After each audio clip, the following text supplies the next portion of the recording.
2023 में लगभग 11.2 मिलियन ये अमेरिका में बेरोजगार लोगों की संख्या थी। ये आंकड़ा 55 वर्षों में सबसे कम है। बेरोजगारी दर 1969 के बाद सबसे कम हो गई। पिछले महीने अमेरिकी अर्थव्यवस्था में 5,17,000 नौकरियां जोड़ी गईं। ये पिछले महीने जोड़ी गई नौकरियों की संख्या से लगभग दोगुनी है। संयुक्त राज्य अमेरिका में बेरोजगारी दर 3.4% होने के साथ ऐसा लगता है कि अर्थव्यवस्था सुधर रही है।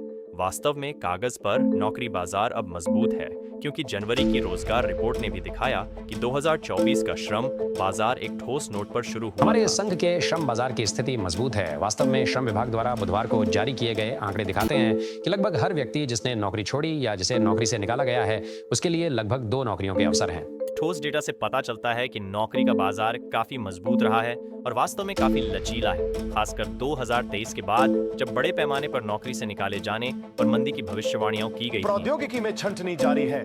नवीनतम गूगल ने सैकड़ों नौकरियां आज बड़े पैमाने पर छंटनी, कम से कम 115 कर्मचारियों की नौकरियां कट रही हैं। यह अखबार के 142 वर्षीय इतिहास में सबसे बड़ी श्रम शक्ति कटौती है। हालांकि अर्थशास्त्री यह कह रहे हैं कि अर्थव्यवस्था अच्छी चल रही है। 12% साधारण अमेरिकी महसूस करते हैं कि आज नौकरी पाना बहुत कठिन है। तो अब नौकरी पाना असंभव क्यों लगता है, और क्या अमेरिकी श्रम बाजार उतना ही मजबूत है जितना कि यह दिखाई देता है? औसतन पूर्णकालिक बेरोजगार श्रमिकों ने औसतन 30 नौकरियों के लिए आवेदन किया, केवल 4 प्रतिक्रियाएं या कॉल प्राप्त करने के लिए। प्यू रिसर्च सेंटर द्वारा किए गए एक सर्वेक्षण में 55% बेरोजगार वयस्कों ने कहा कि वे नई नौकरी की तलाश से थक चुके थे, लेकिन युवा पीढ़ी सबसे अधिक प्रभावित हुई। 66% ने नौकरी ढूंढने से थकान की शिकायत की। खैर, एक व्यक्ति की नौकरी खोजने की कोशिश इस समय श्रम की कमी पर सवाल उठाती है। वह कहता है कि उसने 60 से अधिक प्रवेश स्तर की नौकरियों के लिए आवेदन किया, लेकिन उसे केवल एक साक्षात्कार मिला और वह अकेला नहीं है। अमेरिकियों में से 1/4 के अनुसार नौकरी की खोज एक लंबी और उबाऊ प्रक्रिया है, क्योंकि एक अध्ययन से पता चला है कि जॉब बोर्ड के माध्यम से नौकरी के लिए आवेदन करने पर केवल 3% मौका होता है कि नौकरी मिलेगी, जिससे अमेरिकियों को नौकरी पाने की अपनी संभावनाएं बढ़ाने के लिए कई अलग अलग नौकरियों की खोज करनी पड़ती है। विशेषज्ञों का कहना है कि ऐसा तकनीक और जॉब प्लेटफॉर्म के बढ़ते उपयोग के कारण है, क्योंकि अधिक लोग उसी नौकरी के लिए आवेदन करते हैं और कंपनियां सभी आवेदनों को नहीं पढ़ सकती हैं। एक और महत्वपूर्ण कारण यह है कि एक कर्मचारी को नियुक्त करने में कंपनी द्वारा लिए जाने वाले औसत समय में वृद्धि हुई है, जो पहले तिमाही में रिकॉर्ड 44 दिनों तक पहुंच गई है।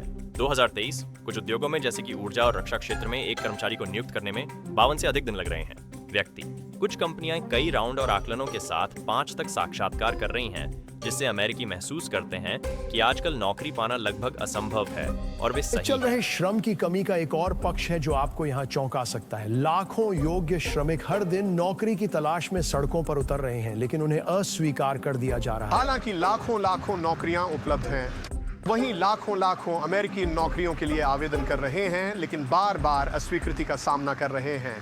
डेटा ने दिखाया है कि कामगारों के ज्ञान को मापने के लिए अत्यधिक इंटरव्यू और आकलन का उपयोग अप्रभावी है, क्योंकि 2023 की चौथी तिमाही में नौकरी के लिए आवेदन करने वाले लगभग 40% कामगार यह सुनिश्चित करते हैं कि उनके इंटरव्यू में उनसे उनके क्षेत्र से संबंधित ठोस चीजों के बारे में नहीं पूछा जाता। कामकाज इसी तरह 27% नियोक्ताओं का दावा है कि केवल पहले इंटरव्यू से बिना कम से कम एक परीक्षण अवधि के यह निर्धारित करना संभव नहीं है कि कोई उम्मीदवार कितना अच्छा है या नहीं। महीना आमतौर पर श्रम बाजार की स्थिति का वर्णन करने के लिए अर्थशास्त्री 2 शब्दों का उपयोग करते हैं, तंग और ढीला। आमतौर पर जब अर्थशास्त्री एक तंग श्रम बाजार की बात करते हैं, तो इसका मतलब है कि नियोक्ताओं के लिए श्रमिक ढूंढना मुश्किल होता है। इसलिए नियोक्ता आमतौर पर कर्मचारियों को निकालने में संकोच करते हैं और उच्च भर्ती लाभ प्रदान करते हैं, या तो बोनस देकर या नौकरी के दौरान प्रशिक्षण प्रदान करके। इसके विपरीत एक ढीला श्रम बाजार वो होता है जिसमें छंटनी और भर्ती स्थगन हो सकते हैं। ये उन श्रमिकों के लिए सबसे बुरा परिदृश्य है जो पहली बार कार्यबल में प्रवेश करने की कोशिश कर रहे हैं।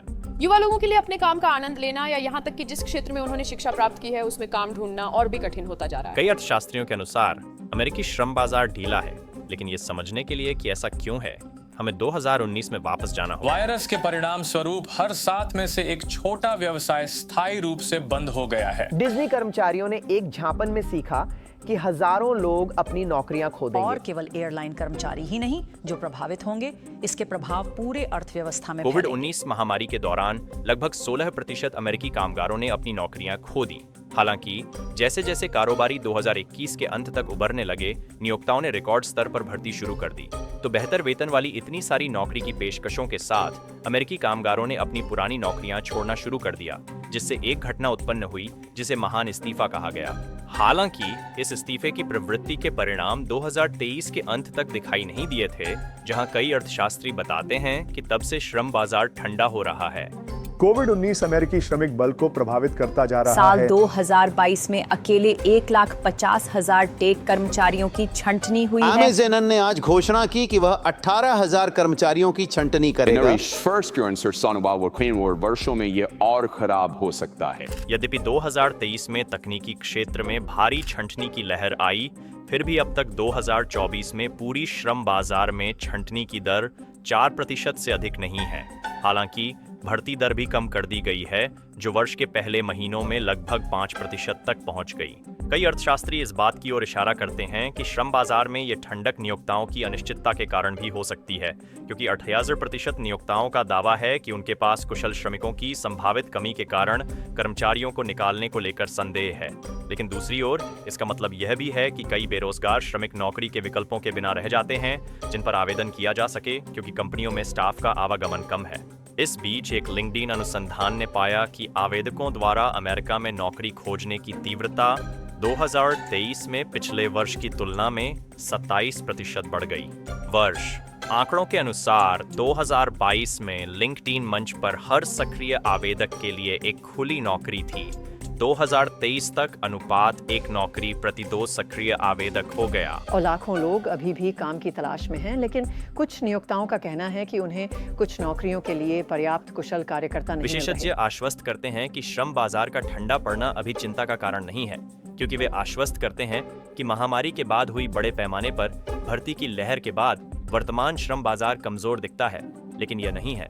श्रम बाजार में इस ठहराव का एक और कारण महंगाई से निपटने के लिए फेडरल रिजर्व द्वारा लिए गए निर्णय हैं। साल 2023 के दौरान ब्याज दरों में लगातार वृद्धि जैसी उपायों के कारण अमेरिकी अर्थव्यवस्था धीमी हो गई है और साथ ही बाजारों में भी कमी आई है, जिसमें श्रम बाजार सबसे बड़ा के फर्शों से लेकर खेतों तक और मेन स्ट्रीट अमेरिका तक हर ब्याज दर वृद्धि अर्थव्यवस्था में लहर पैदा करती है। ब्याज दर को 1/4% बढ़ाएगा, क्योंकि फेड को उम्मीद है कि मुद्रास्फीति ठंडी होती रहेगी। विशेषज्ञों ने बताया है कि श्रम बाजार का स्वास्थ्य आर्थिक दिशा से गहराई से जुड़ा हुआ है।